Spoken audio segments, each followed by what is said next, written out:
of the Angels and Destiny show. Why is this show called This, you may ask? So I'll tell you. The accepted meaning of angel is messenger, and the accepted meaning of destiny is to make firm establish.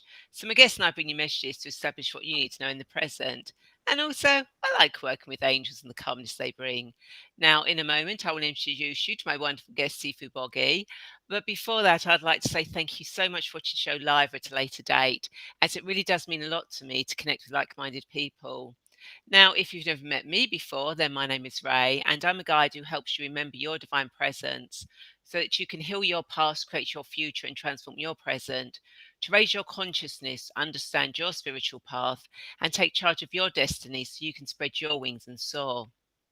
I'm the founder of Radiant Angel Energy, and I use angelic Reiki, future life progression, past life regression, guided meditation, and angel oracle cards and divine presence to assist you in remembering why you are here, your spiritual path, and clarity on the next steps to take. I also offer multidimensional virtual retreats, several transformational packages, a journey through lifetimes, a 6-week guided meditation series to help you gain confidence, and various workshops. Now, each episode of this show covers various themes of your journey, a mini guided meditation or angel oracle card reading, with the wisdom of my wonderful guests, like today's returning guest, Sifu Boggie, about finding your path and flowing with it. Now, for the last 40 years, Sifu has studied at the Daoist Skills of the Barefoot Doctor, Cloud Whisperer, Daoist Alchemist, and the DragonDog Shaman. These include Qigong, which is energizing exercise, Shandai Qigong. I'm gonna get some of these pronunciations wrong. Which is the family system Tai Chi, little brother to Qigong. Shun Ki Shen, Chinese Reiki, Dragon Dog Shaman. Shun Ki Shen, Chinese massage, which I'm not going to go into because there's a word in there that I'm going, I have no idea. Energy healing, Taoist philosophy, Taoist life coaching. And Sifa also combines this with Eastern and Western Reiki, Tete, which is the precursor to Eastern Reiki. He is so knowledgeable about all these esoterical things. You just get into Sifu's brain. It's absolutely amazing. Ancient knowledge of energy systems plus Western knowledge of psychology, anatomy, physiology, epigenetics, and quantum physics. Sifu teaches online and in person, and apart from the Taoist arts, Sifu is also a former baker, close protection officer, pastry chef, and police community support officer.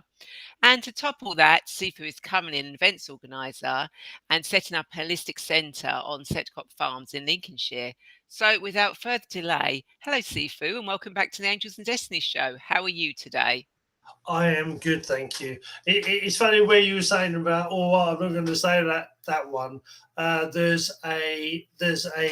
He's a martial artist, but he's actually a comedian and called Master Ken. And Master Ken disses people, and like in the martial art world, it's actually a big thing to get dissed by Master Ken. And he actually dissed me, and he was going through my stuff. And he said, "Was it shouldn't Oh, I've had that. It's a bit salty though. Too many nuts." And he got to say tweener and tit tar. You really want me to say something about tit tar? But tit tar is actually Chinese for osteopath. It's Chinese osteopath, so it's clicking. But the difference is that they apply energy as well. So the whole idea is when you get the massage, you rather get the soreness, you actually get the energy. I've actually got a name which my partner recently confirmed. I'm known as the bath guy or the hot hands guy, because they say my massage is like having a hot bath.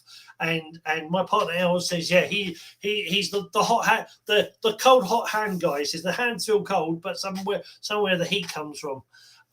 And yes, so it's one of the different things I do, but I was very much taught everything you learn enhances everything else you do.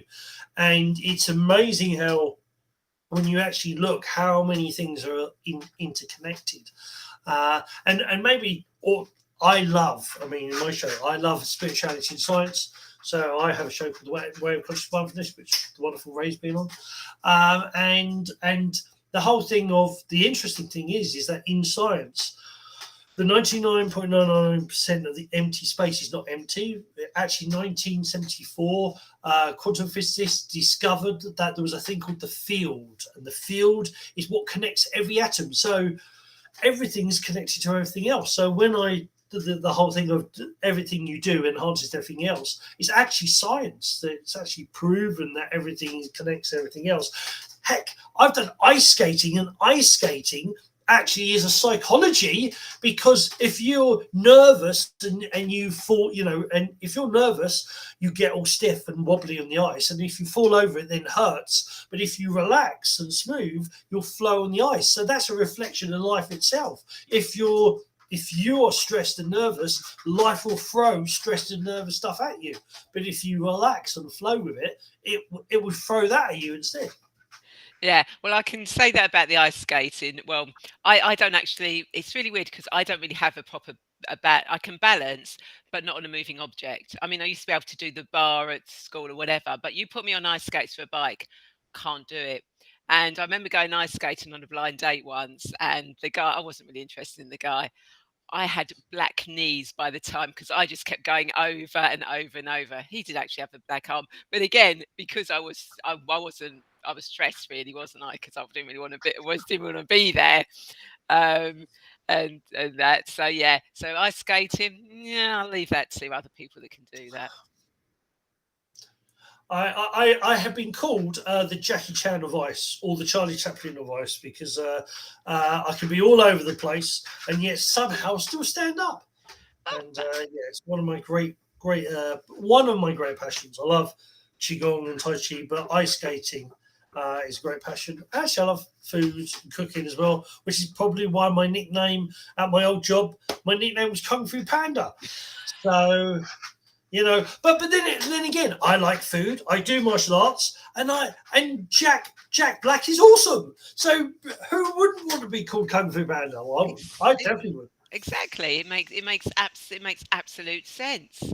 Absolutely. So hello to everyone who's watching. And I've already shown you saying hello.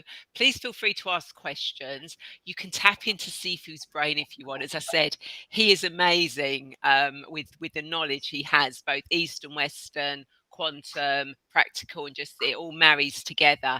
Absolutely brilliant. So please do join in this conversation because we really do want you to be part of it. So don't be shy. So give us a bit more about your background, Sifu, and a bit more of how finding our path and going with the flow of it, and sort of like how you went from one extreme to another, really.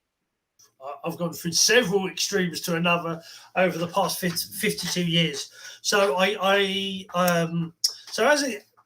so the lesser known. So as a kid, like from about 6 years old, I remember sort of making up, or thought in my head, making up these ideas of being a soldier and being on an island, and I wasn't until much later I'd actually go through regression and whatnot and find that I was remembering all these different lives and remembering this stuff, and even like feeling energy and talking to energy, and so my parents broke up when I was 9 years old, and so I had to go to a new school. And when I went to that new school, I was very different. I've always been, very like loving, always like being silly, or like making people laugh, or I want to love the world, and that's always how I was. And I got bullied for it. I got bullied for being different, and to the point.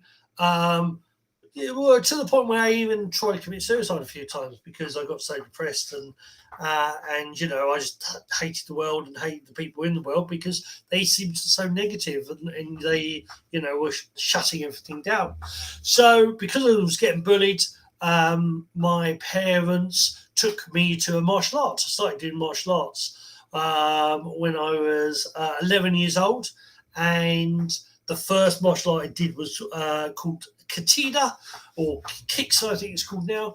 And in that martial art, it had so many moves. But one of the things it had in that martial art was meditation, and I fell into meditation. Like like a fish to water, or a bogey on an ice rink. I really loved it. I was straight away, and they had belts and whatnot that you had, and they had adjudicators come in. And now, what I didn't know originally was one of the people who would later become one of my best friends, who was sort of an older student in there. He was also part of another martial art or another system called Shun Dao. Shun means the flow, and Dao means, one of the words of the Dao means the way, the path. So it's the flowing way. But Shun is also their surname of this. So a little bit like, I'm known as Sifu Boggie, but my actual surname, my real name is Paul Brighton, and Brighton here in the UK is a beach. So it's both a surname and it's a location. So it's the same with the word Shun. It's both a surname and it also has a meaning. And they actually recruited. They would go. They would actually pose as such. They would actually be adjudicators for different martial arts. But they were going there a bit sneaky ninja, going there to find out students. And the person who would later become my best friend had said, I think we got potential. I think there's somebody you might be interested in. And Shun came and saw me. Now, what he told me, and he didn't tell my family, and I didn't tell anybody until a few years ago, was that Shun actually said, I look into your eyes and I recognize your Shen, your spirit. And I taught you many times before, and you have taught me many times before. You have been the Sifu, and I have been the Sifu. It's my turn to be the Sifu again. Now, for me, even at 12 years old, that was, and it's like, that made perfect sense. It's like, yeah, I knew there was other stuff. I knew things didn't make sense, and I couldn't understand why other people couldn't remember other lives like I could, or other stuff, and I could see stuff that other people weren't seeing, or at least saying they weren't seeing. And he didn't say that to my dad, but he said that to me. And so I started at 12 years old learning Qigong, and from Qigong, so my teachers, to me it's a bit corny, my teachers would say, before you can learn to kill, you must learn to heal. So I had to learn the healing arts first. But there's an interesting thing with the healing arts. All the healing arts actually lead into techniques that are in the fighting arts, which lead into techniques that are in the spiritual arts. So, like the whole idea of like the Shaolin monks. The Shaolin monks were originally very fat and unfit. They were like Kung Fu Panda before the Kung Fu. I used to be a comedian, but I'm all right now. And when they were very unfit, that Buddha Rama came from India, and he said, this cannot do that. Yes, you are spiritually high, but physically and emotionally, you're very low, and you will never truly ascend into enlightenment, which is just a form of growing and expanding more, until you physically and emotionally raise your body. So he taught them yoga, and then said to them, go out and learn from the world, from the animals. So they would then study all the animals, and that's where Kung Fu comes from. Shaolin Kung Fu comes from the fact that they were Buddhist monks, and they wanted to expand their wisdom and their knowledge. So they learned all these martial art moves. And this is the essence of martial art. Martial is the practice. The art is actually the spiritual development, the personal development. And even Bruce Lee said, martial arts is not about fighting. Martial arts is about personal development, understanding oneself. So it's the interesting thing of, I learned a very Eastern way. I learned a very Eastern way to the martial arts, even to the fact where my teachers very much would say, right, here's this system. For example, they taught me reflexology, the Chinese reflexology. And in China, they use chopsticks on your feet because that was the original how they did it. But then when it came to the West, they took away the chopsticks, spoiler sports, and they started using their thumbs instead. And actually, interesting enough, that happened with Reiki, when Reiki came from Japan and went into the West, certain things that they did in Japan, they took out. They took out the Hatsuei-ho or Japanese Qigong, and they added symbols instead of what was originally called kotodama, which is tones or frequencies. It's a bit like saying a word or listening to your favorite song, and then as that song finishes, me saying, "So how do you feel?" And you say, "Well, that song makes me happy. It makes me," and that's what the energy you're actually looking for in Reiki or all the energies. The symbol is just a finger pointing to the way, a bit like Sifu. It's just a finger pointing you towards the way. So yes, so I went on this journey, on this path, and every time I did something, or if I learned one thing, they would then go, right, now go and find it. Go and find it other ways. Go and find it in the West. It's a bit like saying, oh, okay, you can make a cheese sandwich. Now find me 15 ways to make that cheese sandwich cooking. So add a bit of pickle, add some brown sauce, add some tomato sauce. You use a brioche bun instead of bread. You use a goat instead of bread. Find lots of different ways. So, and the idea was that the more ways you find, the more you learn to adapt, the more things grow and change. To the point, at 16, I told my Sifus that I was going to do baking, and there was Shun. He used, his name was Melee, but everybody called him Shun. But he was sort of the head of the family, and then you had Po. And Po was the healer side, and Shun was the martial arts tactician side, but they both did each other's arts. But when I told Po that I was going to be a baker, he said, excellent. Bakers make good massagers, good masseuses. Yeah. In the dough. And that's what I learned. I learned that everything you do has another skill, has another way. You flip it on its head and you see it from another point of view. And I was later to find, I didn't know at the time, not until I was 30 years old, until I actually, may get to that when I joined the police, I actually found out I was dyslexic. I'm actually, my test was actually dyslexic, dyspraxic, and part autistic, which explains certain things. That way I could be very precise and exact on certain things, but then all over the place and thinking outside the box on the other, which is what my name means. Boggie means the balancer between the chaos and the calmness. So you get all the chaotic things, you push them all together, and you create something calm and peaceful, allegedly. And that's in hence what Boggie means. But what my teachers used me for was that I'm very good at thinking outside the box. I'm very good at seeing solutions where other people only see problems. And so I ended up doing both at the same time that I was baking. I was also doing close protection. And so close protection is bodyguard, but I was doing it for FT 100 and 500 index businesses.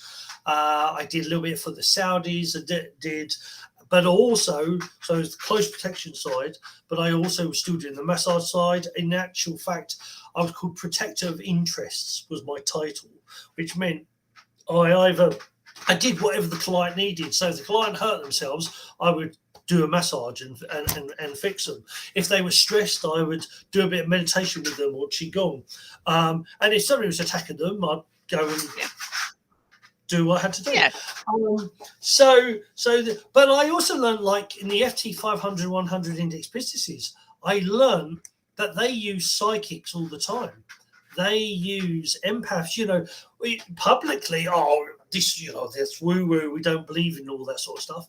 But these multi-million pound businesses, they use empaths, they use psychics because it makes them money. They use those skills. They use people with dyslexia, dyslexic, dyspraxic, autistic, ADHD to the right people. These are all skills. They're all skills that can be used in a certain way. ADHD, which I have a little bit in a way, is that you see through that chaos, and you can put things, you can work 15 directions at once. When certain businesses, that's needed, like, well, if you think of air traffic control, most of them have ADHD because they can fly, they're controlling 27 different, some of them is, up to 27 different planes all at the same time.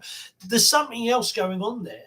And the interesting thing, there's even science that actually says that dyslexia, dyspraxia, ADHD, autism are actually evolutionary traits that certain medical scientists are saying it's evolution. Well, it's basically a superpower. Yeah. Yes, you actually have you are an X person. You are the X men or women. That's the whole point. But we're in a society that wants people to be the same to a certain degree, or a lot of degree, and so it blocks things off. But the whole idea is, in actual fact, you grow and flow all the freaking time. You get up in the day, and it may be little bits. What shall I wear today? Or what shall I do? Or what shall I eat? And you're doing certain things, but we grow far more from our mistakes than we do from our wins. Is that from our losses we learn, I don't want to do that again, that hurt, or how do I make this better? So when we actually allow ourselves to see that bad isn't bad, it's just a place to learn. There is no good or bad. They're actually just opportunities. And when you start seeing it from that point, then you can actually start working things out better. You don't actually you stop becoming the deer in the headlights, and you actually start learning how to adapt and flow with it. And my Sifus had a very interesting way of teaching me this a lot, is that they would pit me in fighting wise. They'd pit me against people that I had 99.999% chance of losing with. And the whole idea was, if you knew you were going to win, then you get complacent and you start, So the fact, if and there's a thing called the samurai and the peasant, and there's this story that this samurai challenged this peasant to a duel, and the peasant sort of went to the sword master to make a sword and says, "Can you teach me how to fight?" And the sword master said, You're against the samurai. You have to prepare to die. So he went off. So the peasant went off to see all his loved ones and told them how much he loved them, everything. And then he faced them on the day. And the peasant and the samurai faced each other. And the samurai looked into the peasant's eyes. And the samurai said, "I forfeit. I forfeit." And the peasant was all confused. He said, "I don't understand. Why did he forfeit?" He said, "He looked into your eyes and he saw somebody who's willing to die." And when you're willing to lose, when you're willing to, make a fool of yourself, learn something, go and do something new, go and, do that thing you always want to do, which I think what happened in 2020 was, before then, everybody saying, "I wish I had more time to learn how to play guitar. I wish I had more time to learn to be with the kids." Well, you got it, baby. We manifested it. I think we really did. I really do. I really think that we actually created that. In what happened, because it gave us the opportunity to learn more, and there are more people waking up. A lot of people like that term, but there's a lot more people actually questioning stuff, and questioning isn't a bad thing. I do find it really interesting when like kids and you have the why kids. Why this, mum? Why this, mum? Mum, why is it like this? And people get angry. It's like, you want a why kid. You want a kid that questions everything. They're the ones that change the world. They're the ones that that will find ways to to create electric cars, find ways to send us to the moon and back. And you want the whys, because they question. The people who accept everything as the way it is, they will never change anything. They will never evolve it.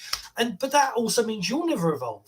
So you need to challenge stuff. You need to, adapt. And it can be scary, but the whole idea is, from that fear comes growth, learning, understanding. So when you do push yourself, even if it's a little bit, because there's a saying in Chinese, in Taoism called Wu Wei.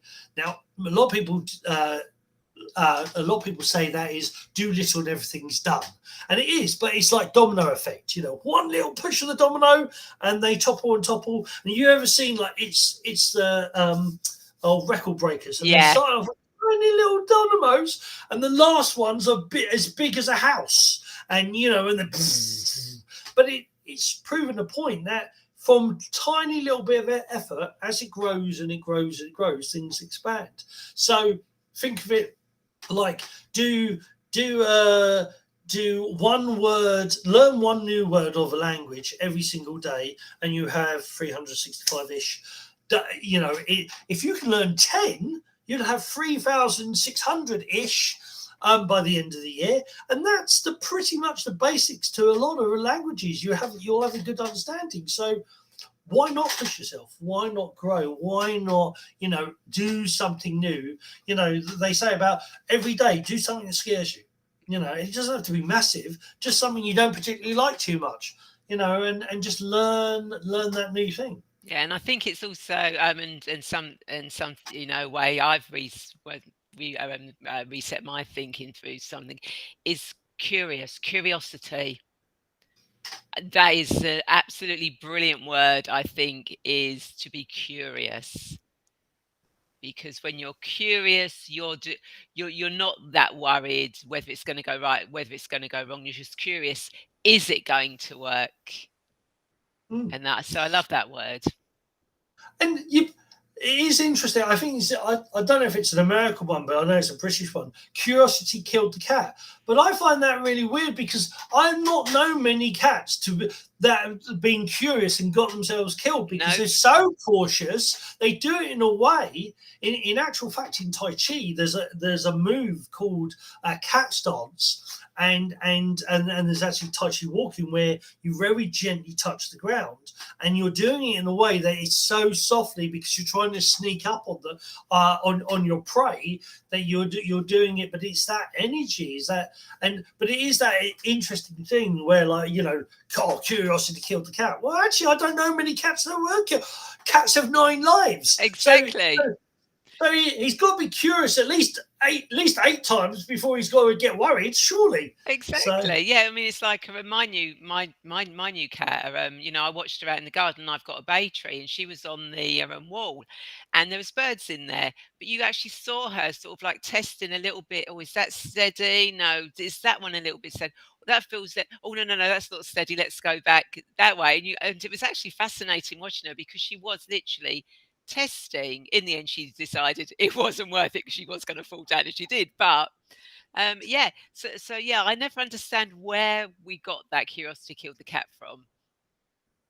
No, but I think it's I get fear. It's like the ego. The monkey mind, the ego. It's there for me. It's your Sifu.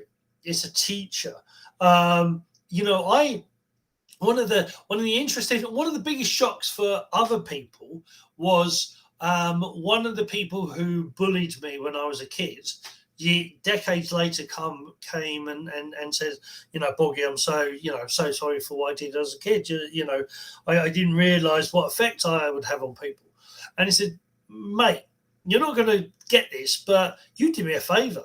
Because you bullying actually pushed me in a certain way and pushed me into so many different things, So it is at the time, I didn't like it, and at the for years afterwards, I sort of planned a vendetta, but eventually it was like, hold up, he's actually a Sifu. He actually taught me stuff I needed to know, and it's that interesting thing that. Even your own ego, that voice in your head that's you're not good enough and you're not. It's telling you that so you can overcome it. That's a really mind-blowing thing to realize, that the voice that tells you you're not good enough is telling you it for you to overcome it. Because when you overcome it, you will be stronger and you will be, you'll go, yeah, shut up. Or yeah, thank you. Thanks for the information. Yeah. Bye-bye. Toodaloo. And that's the point. It's just another growth, and it was like I learned that from those hundreds of fights that I was going to lose in. But then I learned, because the whole thing, like one of the things, there's a martial art called judo where you're thrown, and the first thing they teach you is how to be thrown. And because if you know how to be thrown, it won't hurt, and if it doesn't hurt, you're not going to be scared about being thrown. Yeah. And you're not going to be scared of throwing somebody because they know. And it's the same in fighting. That my Sifu was notoriously known. If you didn't practice enough, if you asked too many questions, if you were slouching, if you didn't look like it, if you weren't in focus, he would hit you. And it started off with a flick of the wrists, and it ended up being a steel bar. But he taught you how to take a hit. And then if you know how to get a hit, then you're not afraid of it. And that's the thing of, if you realize that the negatives, when the negative happens, most of them won't kill you. There's very few, if there's a big boulder coming towards your head, maybe you should move and run. But otherwise, most of the time, you'll get through it. You'll find a way through it. There's nothing to fear but fear itself. That's a very powerful one, because it's the fear that's stopping you actually doing stuff. And in some cases, fear is the thing that kills you, because if you're on a ledge and it's a very small ledge, the last thing you want to be is afraid, because being afraid, you'll be so panicky, you'll fall off that ledge, or you'll fall off the tightrope. So you want to be the reverse. You want to be totally relaxed and totally focused on what's going on, but not fearful. And it's understanding what fear is. Fear is an opportunity for you to overcome it. So is that voice in your head. I still have that voice in my head. I talk to it all the time. It says, yeah, go make me a cup of tea while I actually go and do some real work. Or you shouldn't do that, or you should, or what happens if people don't like your humor? I don't care. That's not my problem. That's your problem. My problem is my problem. Your problems are your problems. Yeah, makes absolute sense.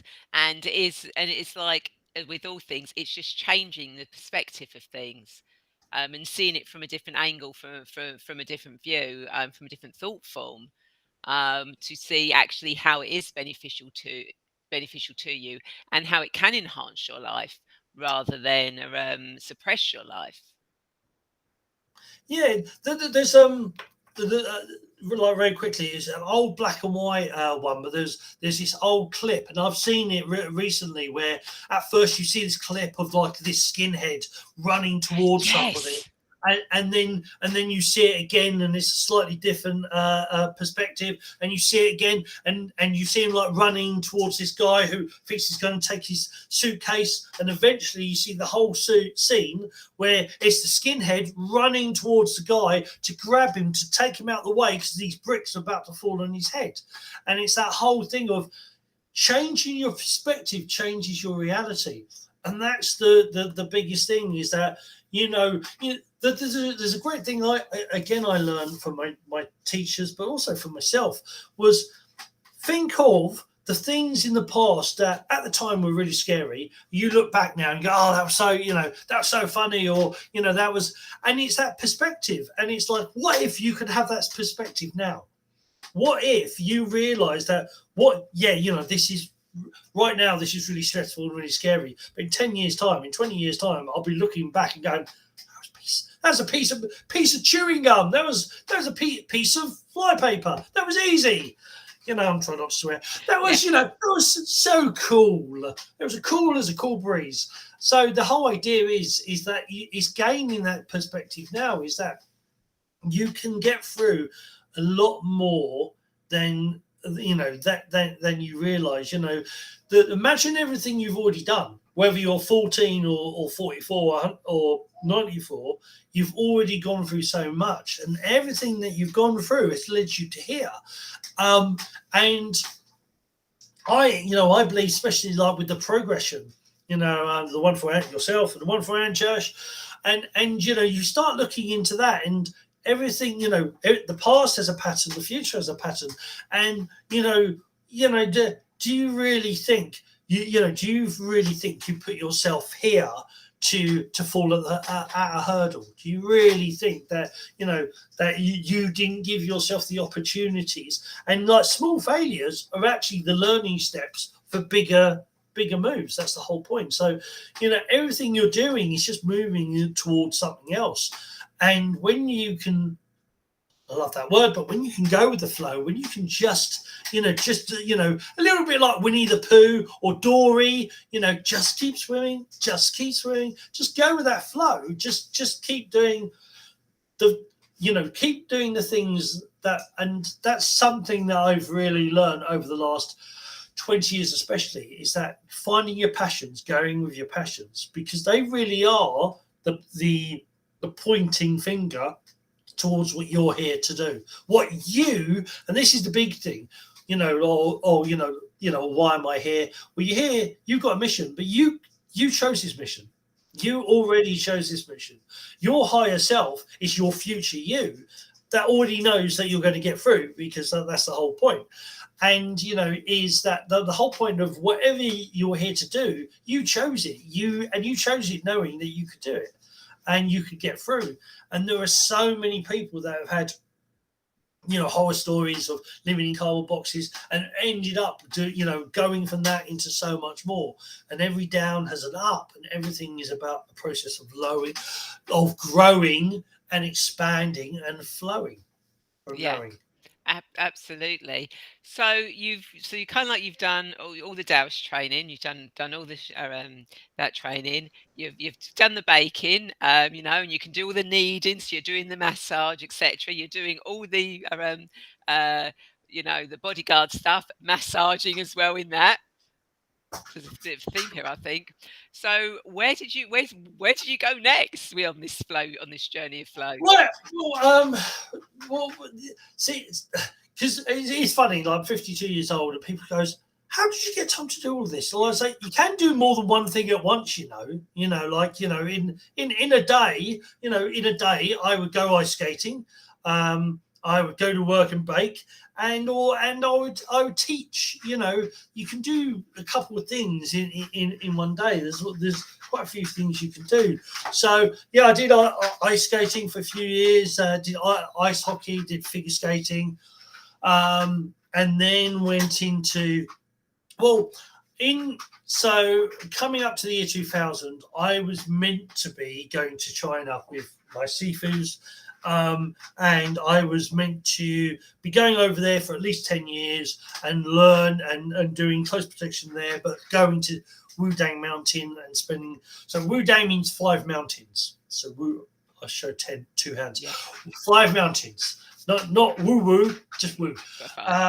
So 5 mountains. And I was meant to. I've been there quite a few times, but I was meant to go there for 10 years and actually train more.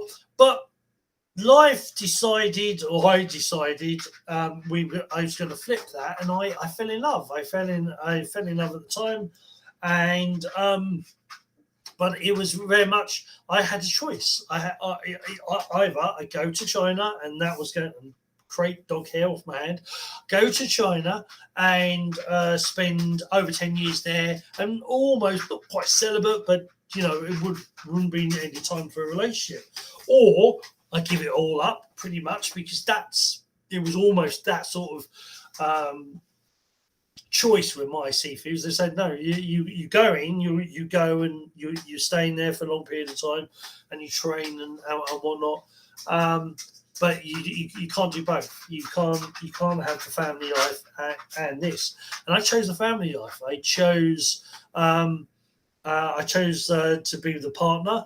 And then in 2002, my beautiful daughter was born, Ketra Taiso Brighton, because Brighton's my surname. Ketra means princess. Taiso is my first martial art name, which means big trouble. So she's Princess Big Trouble. But we also chose it because my dad was very conservative, and he didn't like my ex-partner. She loved interesting names. Her name was Alexa, and they're all, and like, I mean, now that's a common name. Alexa's everywhere. I know, but originally, when I first met her, never heard of an Alexa. That was the first Alexa I ever heard of, really. And so Ketra Tyso, because the initials are Katie. So my dad would call her Katie because he's a bit more conservative, and so he called her Katie. But crazy enough, I even gave up the baking, became a house husband, stayed at home, started to do a little bit, teaching the Tai Chi. That's when the way of originally started, the way of healing, and but by 2005, the relationship was over, and my partner decided to move. By 2006, my partner decided to move to Worthing, which is from where I was. I was in Hillingdon or Heathrow, and so it's like 70 miles in different direction, and everything flipped, everything changed. The normal life didn't really work, but I was too far in it now I couldn't go back. Things had changed. My first Sifu had just after 2006, first Sifu died, Shun, and then his brother died about a year later. 2 years later. So by 2008, I had decided, well, my grandfather was a police officer, and my brother is a police officer, and my father said, "Oh, you should, do what they do, and you'll make a good police officer." And it's like, I really don't want to be one. And so I joined. Well, I tried to join as a police officer, and at the same time, there's this other role called a PCSO, Police Community Support Officer, and they're sort of like crime prevention. They still police officers. They work with police officers. They have a sergeant, and we can arrest to use the citizen's right to arrest, and we do have certain powers, and so it is. In the police force, it's sort of like a special, but we get paid, so it's not quite a special.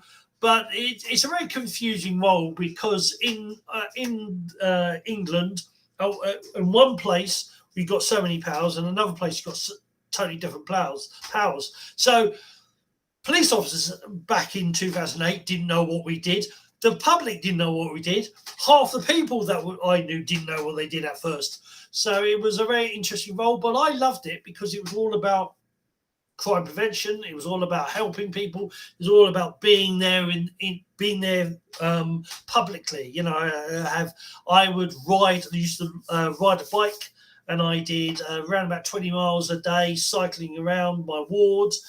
Very public. Everybody sort of knew who I was. Even the other wards around seemed to always know and use me a bit of as a beating stick, saying, "Why do we see that PCSO Brighton more than we see our one?" And that sort of thing used to happen sometimes.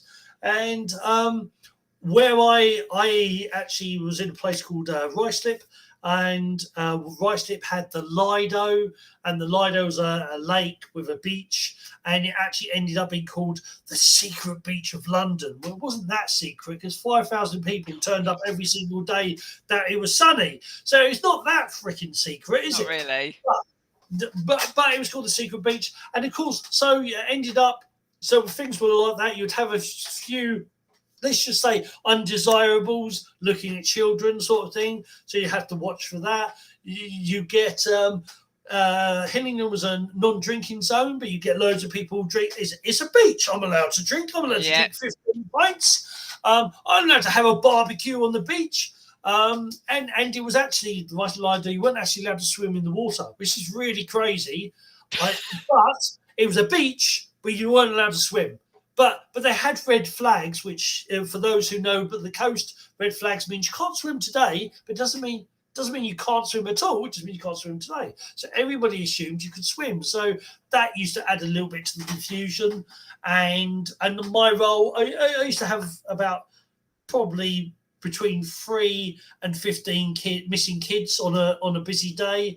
I used to like missing parents. When the parents missing and I've got the kid, they can be missing all day. I've got the kid, we can have fun, we can play in the sand, that's all good. But when the child's missing, that's a whole different ball game.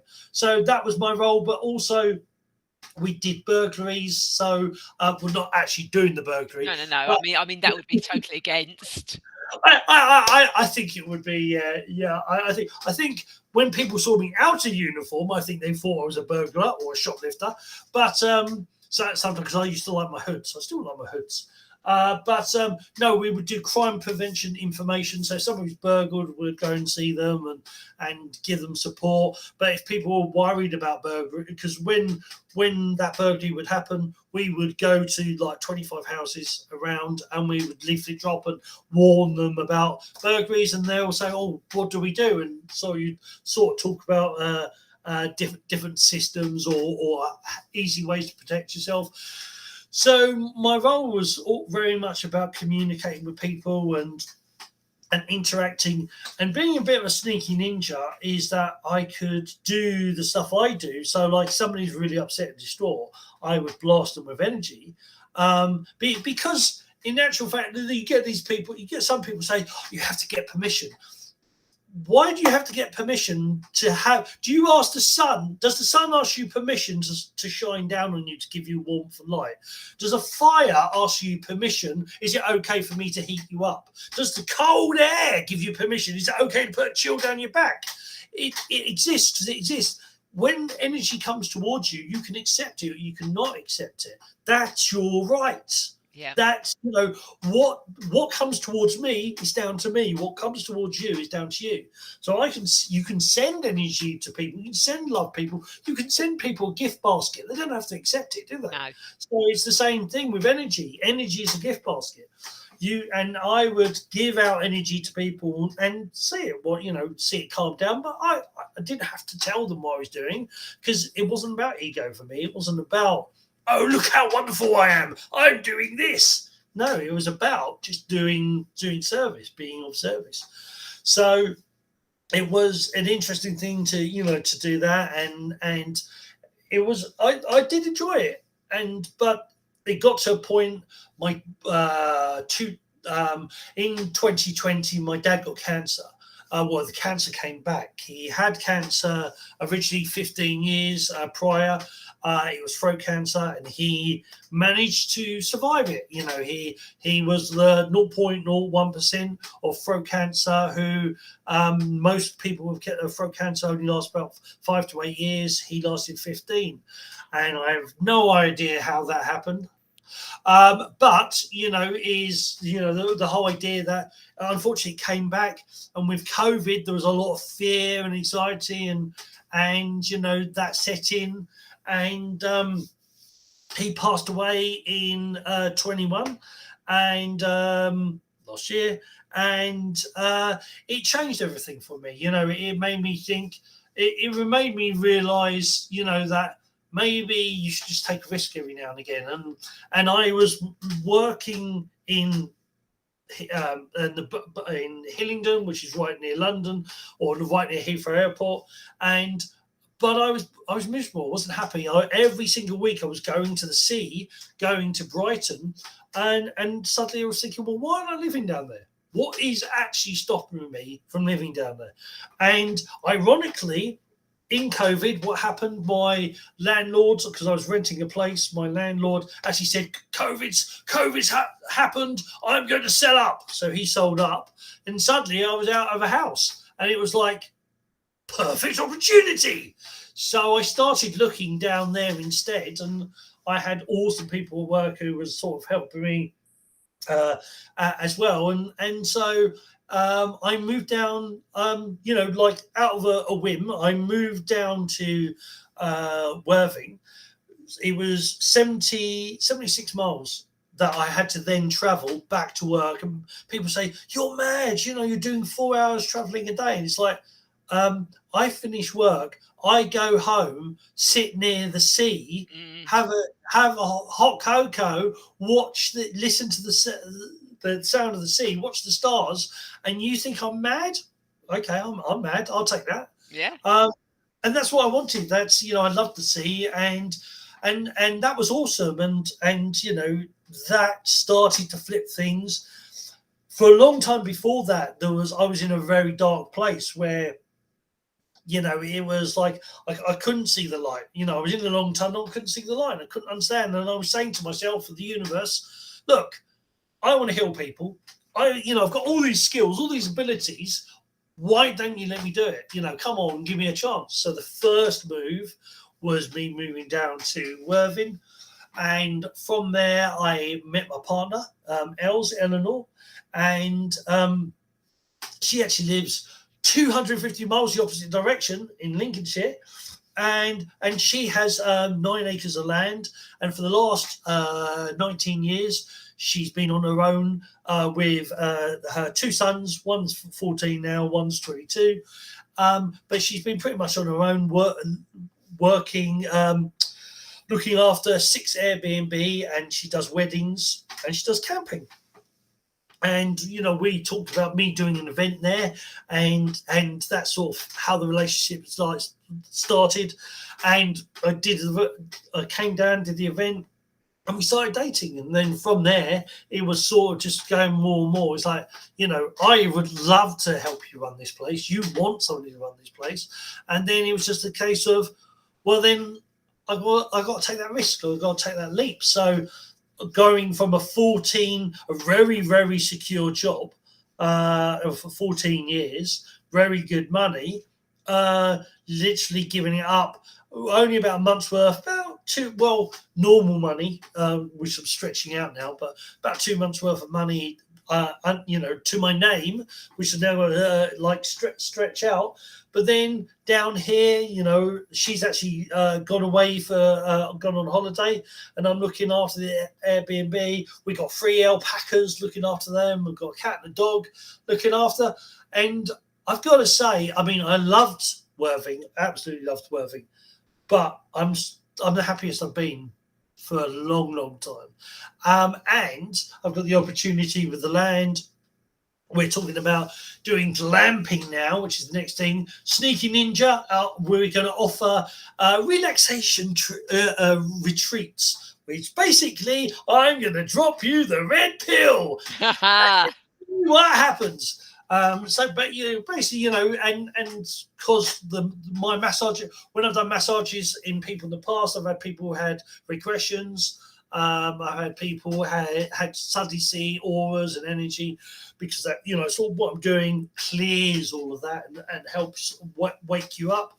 And so that's my mission, that's my goal. We're going to do music stuff as well, because I love music. Because music's very good for the heart and very good for healing as well. But I also know a few bards that are so the old bardic way of telling the stories. So that's going to come. I'm even into a thing called steampunk, which is very much steampunk is like a Victorian sort of look with goggles and futuristic style, and there's even the music that goes with it as well. And that's where sometimes you hear hello. That's where my sort of slightly over British accent comes out on my Sifu side, because it's all about fun.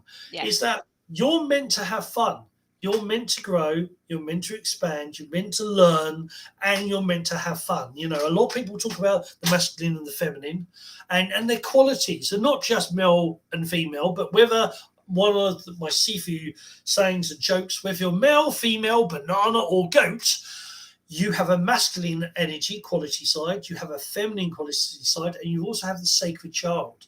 And that, we talk about childhood traumas and whatnot, but the child, you're meant to play, you're meant to imagine and come up with all these ideas, because that's how you flow with the universe, that's how you connect. So you're never meant to have grown up. You're still meant to be Aladdin. You're still meant to be Aladdin. No, the other one. The other one? Yeah, no, not Aladdin. It's the one went to Thingyland with the pirate Captain Hook. Oh, Peter Pan. Peter Pan. Peter Pan. Yeah, that's the one. That's the What? one. What she said.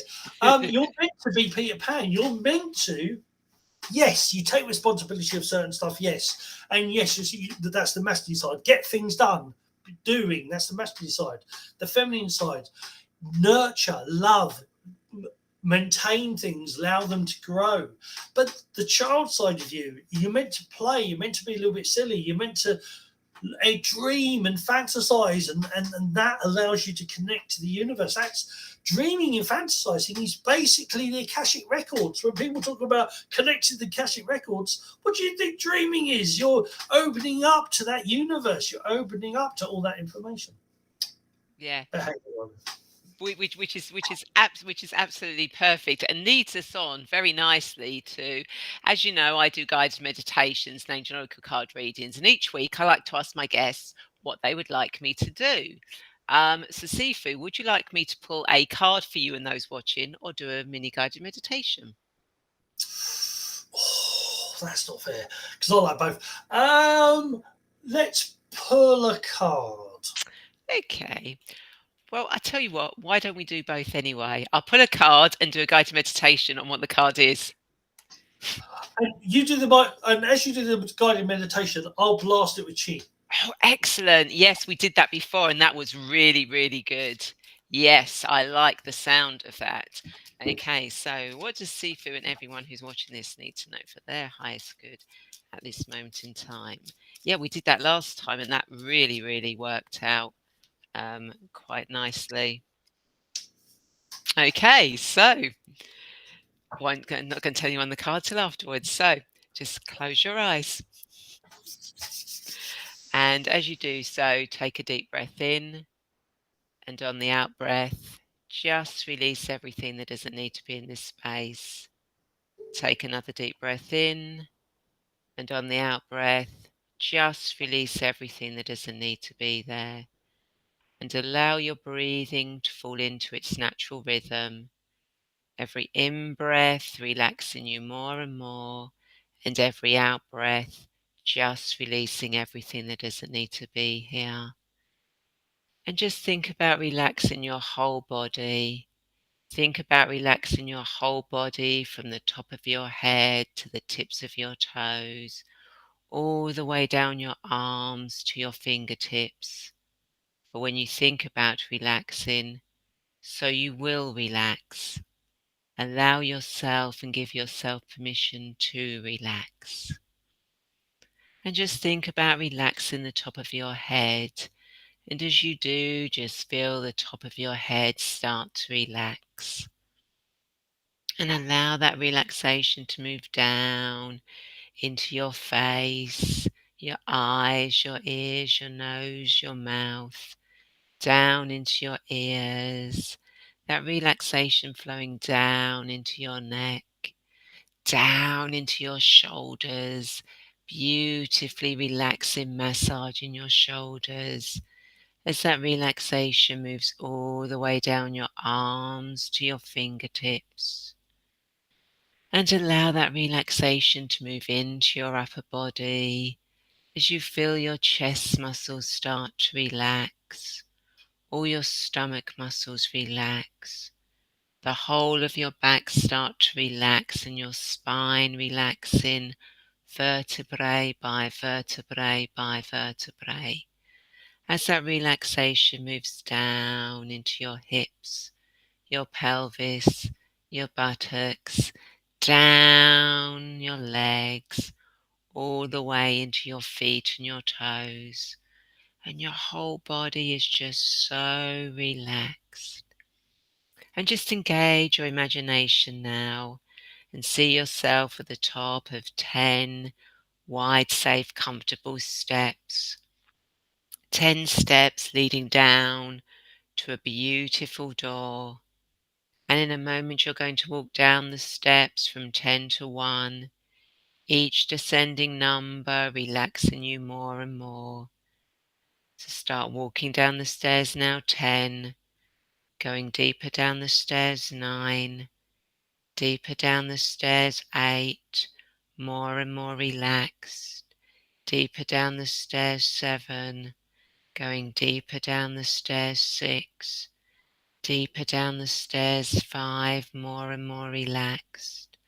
Deeper down the stairs, 4, going all the way down the stairs, 3, all the way down the stairs, 2, 1, and take a step off that bottom step and stand in front of this beautiful doorway. And I want you now to open this doorway, and as you do, you step into a beautiful room full of wood panelling and a beautiful roaring fire in front of you. And there's a beautiful soft rug on the floor. And you notice outside the windows there's snow falling down.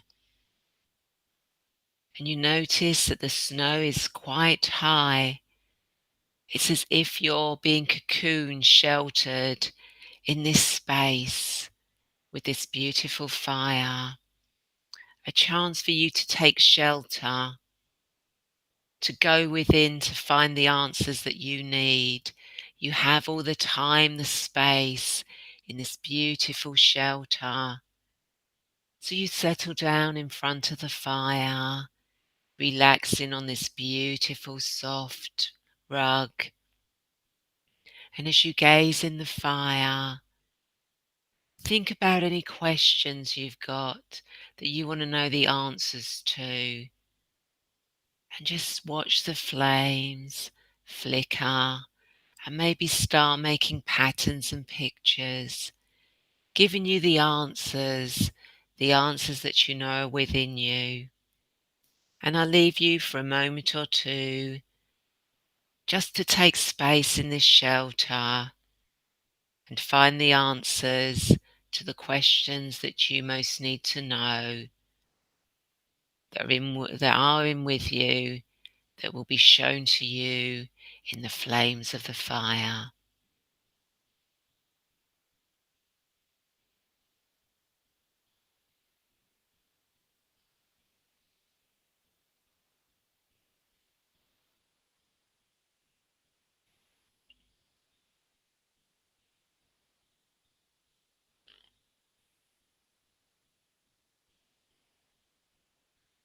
Eshi malataria dadora maridara dikishana da delivina chabola. Osina da dikandita dula shitali. E morita da von madashad. Isonticandiela dorso. Isopidari ishina dola e condibelato. E moria sharal for madarina dodora shine calafort. I porintorijana da falabor. Isonga biriadi jada shanedalora. I porerijmare de calutoj. Onshi parate tira gajmajale della fuderati. E bisonete tira tutto. Shemata de calado. E sono della vita pescenete le che dice de palato di diala. O merito to rajmaritale cate fini pedalal. Metafedela dade. Metafedela today. Just allow those answers to come to you in whatever form is easy for you to understand.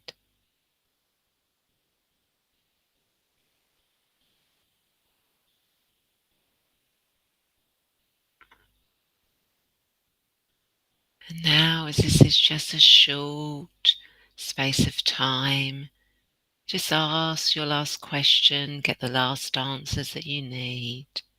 For in a moment, you're going to return back up the stairs, remembering your whole journey, the answers that you've been given in this shelter that you've taken.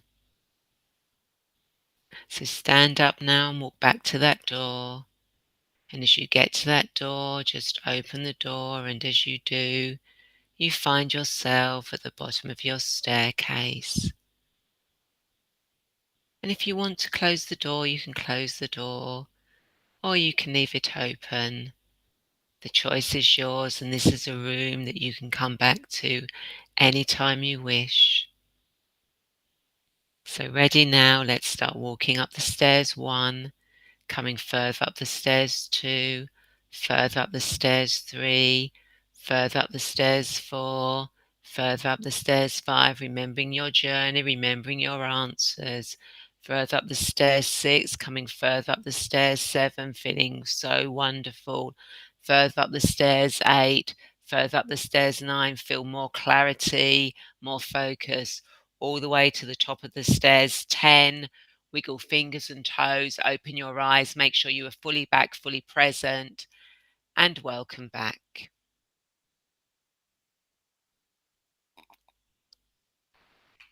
And take your time to get some water. Thank you, Sifu. You're welcome. And if you've been watching this, if you want to share your experience in the comments, you're more than welcome to. Sometimes when we express, things actually anchor more into us, and you may remember other answers from what somebody else says that will help you. So feel free if you want to put in the comments. And that. So, as you can gather, the card was taken shelter. The answers are within, which really tied in with what we've been talking about, and what you basically have been doing over all these years. Pretty much, yeah, and my I always say my life's an extreme. It doesn't mean yours has to be, but find your own adventure. Find the interesting thing with everybody likes different flavors of ice cream. So everybody has different adventures, and everybody's afraid of something. Do a little bit of what you're afraid of, but more importantly, do something that excites you. 100% do that. Even if it means you only for years I was going once a week down to Brighton because that's where I wanted to be, down near the coast, near the sea. But I could only do it for one day. Then the following day I'd be like sleeping for 12 hours because I was actually depressed from only being there one day, but I would sleep through and get through. And I did that for a period of time, but eventually something happens. Eventually something that one day will become a couple of days, and it became, for a year and a half, it became 3 days a week. Now I'm 20 miles away, but I can go to the sea whenever I want. But I'm in far better expansive place. But look back now, and the interesting thing, when I was in my tunnel of darkness, I knew there was light. I knew there was a way forward, but I couldn't see it. Yeah. Couldn't see what it was, but I knew it was there. And that's because the ego, with 90,000 thoughts, it shouts, and it's very, very loud, louder than me even, and it's very noisy. The intuition is very, very quiet, and you have to shut up to listen. You have to listen within, and you have to be quiet and still in your heart. But that voice is there. There is a voice that will guide you. It doesn't tell you what to do, not like this one. It will point you towards the right direction. But do things that make you expand. Do things that make you happy, and that will help you find your way. Absolutely perfect words of wisdom.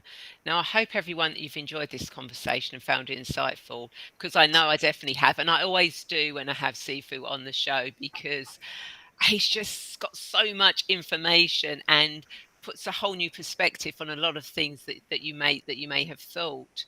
So, Sifu, if people want to connect with you, how do they do that? So, there's a few ways. On Facebook, Sifu, Sifu Boggie, it's over there. Look, it's going across the screen. If you just type that in, you'll find you can friend request me. I actually have the Sifu Boggie Shundao School of Qigong every day, Monday to Friday at 9 o'clock UK time. There's actually a free class of Qigong, and that's, if you want to learn a little bit, just try it. If you look on YouTube, you'll find me on YouTube.